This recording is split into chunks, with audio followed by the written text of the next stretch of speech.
रामकृष्ण हरी. एका नवीन घटनेच्या व्हिडिओमध्ये आपलं स्वागत आहे. मित्रांनो, जग झपाट्याने बदलत आहे. साऱ्या क्षेत्रात मोठे बदल होत आहेत. लग्नाचा विषय येतो तेव्हा मात्र तोलामोलाचे, जातीतील, घराने जमणारे असे अनेक निकष लावले जातात. संसारासाठी एकमेकांच्या प्रेमाची व आदराची जरुरी असते हे अद्याप बहुजनांच्या लक्षात आले नाही. त्यामुळे परजातीतील व धर्मातील मुलाच्या प्रेमात आपली मुलगी पडली हे कळाले तर घरच्यांच्या बदनामीची भीती सतावू लागते. समाजात आपल्याला तोंड दाखवायला जागा राहणार नाही असे वाटते. मुलीचे प्रेम हा अपमान वाटू लागतो. यातून विचार होतो काही वेळा तर मुलीचा जीव घेऊन विषय संपवण्याचा विचार लोक करतात. कर्नाटक राज्यातील कलबुर्गी जवळील एका गावात असाच प्रकार घडला आहे. आपली मुलगी परजातीतील मुलाच्या प्रेमात पडली हे समजल्यावर चिडलेल्या बापाने आधी मुलीला समजावून सांगितले, पण तिने जुमानले नाही. तेव्हा तिचा जीव घेतला. हा क्रूरपणाचा ही घटना आज आपण पाहणार आहोत. त्यापूर्वी तुम्ही चॅनलवर नवीन असाल तर चॅनलला सबस्क्राईब करायला विसरू नका. कलबुर्गी जवळील मेलाकुंडा येथे शंकर एस कोल्लूर हे आपल्या पत्नी आणि 5 मुलींसह राहिला आहेत. त्यांच्या घरची वाडवडिलोपार्जित शेतजमीन असल्याने गावात त्यांचा चांगला मानसन्मान आहे.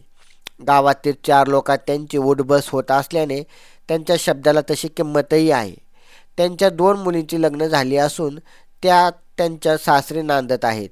3 नंबरची मुलगी कविता वय वर्ष 18 ही शिक्षण घेत होती. ती रोज कलबुर्गी येथे कॉलेजला बसने जात येत होती. त्याची 4 नंबरची मुलगी 9वीला तर 5 नंबरची मुलगी 6वीला आहे. एकंदर कोल्लूर कुटुंबात सर्व काही आलबेल चालू आहे. परंतु अलीकडेच शंकर यास कॉलेजला जाणाऱ्या मुलीचे प्रेम प्रकरण कळले होते. त्यामुळे मुलगी कविता ही गावातील मल्लप्पा पुजारी नावाच्या तरुणाच्या प्रेमात पडली होती. मल्लप्पा हा धनगर समाजाचा असल्याने आपल्या मुलीचे त्याच्या प्रेमात पडावे हे शंकरला रुचले नाही. मल्लप्पा हा मेलाकुंडी येथे रिक्षा चालवत होता. त्या रिक्षातून कविता कॉलेजला जात येत होती. त्यातून त्या दोघांची ओळख झाली.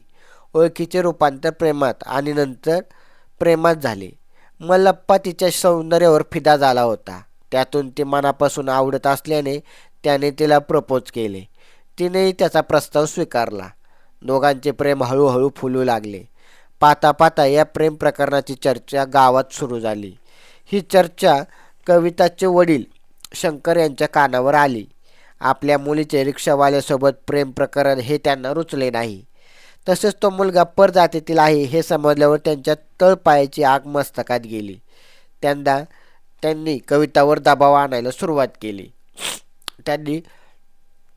तिने मल्लप्पाला भेटायला सोडून दिले नाही तर तिचे कॉलेज बंद करण्याची धमकीही त्यांनी दिली. कविताचे मल्लप्पावर खरे प्रेम असल्याने ती त्याला सोडू शकत नव्हती. प्रेमासाठी काही करायची तिची तयारी होती. त्यामुळे ती घरच्या लोकांबरोबर भांडण करत होती. लग्न करेन तर मल्लप्पाशीच करेल तर दुसऱ्या कोणाबरोबर करणार नाही असे तिने ठामपणे सांगितले होते. आपली मुलगी आपल्याशी उद्धट बोलते याचा राग बाप म्हणून शंकर यास आला. ती घरात असली की तो तिला या कारणावरून मारहाण करत आणि शिवीगाळ करत होता. तो आमच्या घराण्याची इज्जत आबरू काढली आहेस असे म्हणत तिला लगाम लावण्याचा प्रयत्न करत होता. पती त्याचे काय कोणाचेच ऐकत नसल्याने शंकर याने गावात तोंड दाखवायला जागा उरली नाही. अखेर शंकरने कवितासाठी आपल्या जातीतीलच स्थळे शोधायला सुरुवात केली. परंतु कविता प्रत्येक स्थळांना नकार देत होती. तिच्या नकाराचे कारण घरच्या लोकांना विशेषतः शंकरला माहीत होते. काय करावे म्हणून तो यातून मार्ग निघेल याचा तो विचार करत होता. त्यानंतर त्याने आपल्या माणसांना घेऊन मल्लप्पाला दमदाटी केली. माझ्या मुलीच्या नादाला लागू नकोस अशी धमकीही त्याला दिली. याचा परिणाम उलटा झाला. आता मल्लप्पा आणि कविता हे दोघे उघडपणे भेटू लागले. त्या दोघांनी मी पळून जाऊन लग्न करण्याचा निर्णय घेतला होता ही बातमी शंकरला पोहोचली. आपली मुलगी मल्लप्पासोबत पळून गेली तर उरली सुरली इज्जत आबरू जाणार. आपण लहान 2 मुलींच्या लग्नाचा प्रश्न उभा राहणार अशी भीती त्याच्या मनात निर्माण झाली. आता काय करावे याचा विचार तो करू लागला. अखेर त्याने आपला चुलत भाऊ शरणप्पा आणि नातेवाईक दत्तू चोलाबर्डी यांना घरी बोलावून घेतले. गुरुवार दिनांक 28 ऑगस्ट 2025 रोजी या तिघांनी घरात कविताला खूप समजावून सांगण्याचा प्रयत्न केला. तिला एका खोलीत डांबून घालून मारहाणही केली. तू त्या रिक्षावाल्याच्या नादाला लागू नकोस, तुझे आम्ही चांगल्या घरात लग्न लावून देतो असे त्यांनी तिला सांगितले. तरी कविता ऐकत नव्हती. तिने दुसऱ्या कोणाशीच लग्न करायला नकार दिला. तसेच झाले तर मी आत्महत्या करेन किंवा पळून जाईन अशी धमकीही दिली. कविता काहीच ऐकत नाही याचा राग शंकरला आला होता. त्याने रागाने तिला मारहाण करताना तिचा गळा आवळून धरला. ती तडफडू लागली, पण त्याचा राग इतका होता की तिची दयासुद्धा आली नाही. त्यामुळे पूर्ण ताकदीने तिचा गळा आवळून धरला आणि काही वेळातच तिचा श्वास थांबला. ही जाणीव ती जागीच निश्चित पडली. कविताचा जीव आता वाचत नाही हे लक्षात आल्यावर शंकर आणि चुलत भाऊ शरणप्पा यांनी वेगळाच विचार केला. कविताने आत्महत्या केल्याचे दाखवण्यासाठी त्यांनी तिच्या तोंडात कीटकनाशक ओतले आणि तिची थोडी दुखदुख सुरू होती. त्यामुळे कीटकनाशक तोंडात ओतताच ते पोटात गेले आणि तिचा मृत्यू झाला. पण सकाळी तिच्या वडिलांसह नातेवाईकांनी आक्रोश सुरू केला.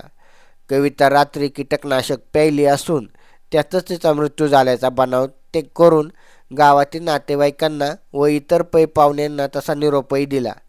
त्यानंतर कोणताही पुरावा मागे राहू नये म्हणून तातडीने अंत्यविधी उरकण्यात आला.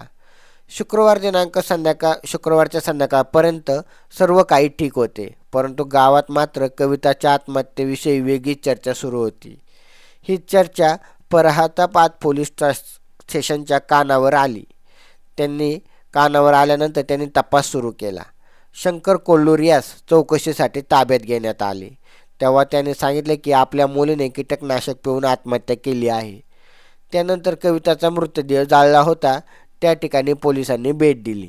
घटनास्थळाची फॉरेन्सिक लॅब पाचारण करून अर्धवट जळालेली हाडे, मातीचे नमुने ताब्यात घेतले. दरम्यान शंकर कोल्लूर यास पोलीस स्टेशनला आणून पोलिसांनी खाक्या दाखवला असता त्याने गुन्हा कबूल केला.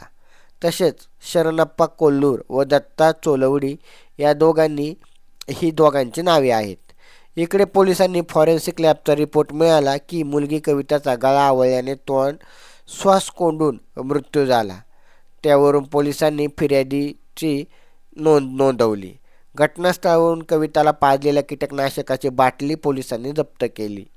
इतर नातेवाईकांचा जाब नोंदवला. कविता शंकर, वय वर्ष होतं 18. हिच्या खून प्रकरणी तिचे वडील शंकर एस कोल्लूर, वय वर्ष होतं 58 आणि तिचा चुलत भाऊ शरणप्पा, ज्याचं वय वर्ष होतं 40 आणि नातेवाईक दत्ता याच्या विरोधात IPC कलम 103(1) प्रमाणे गुन्हा दाखल केला असून पोलीस आता त्या घटनेचा पुढील तपास करत आहेत.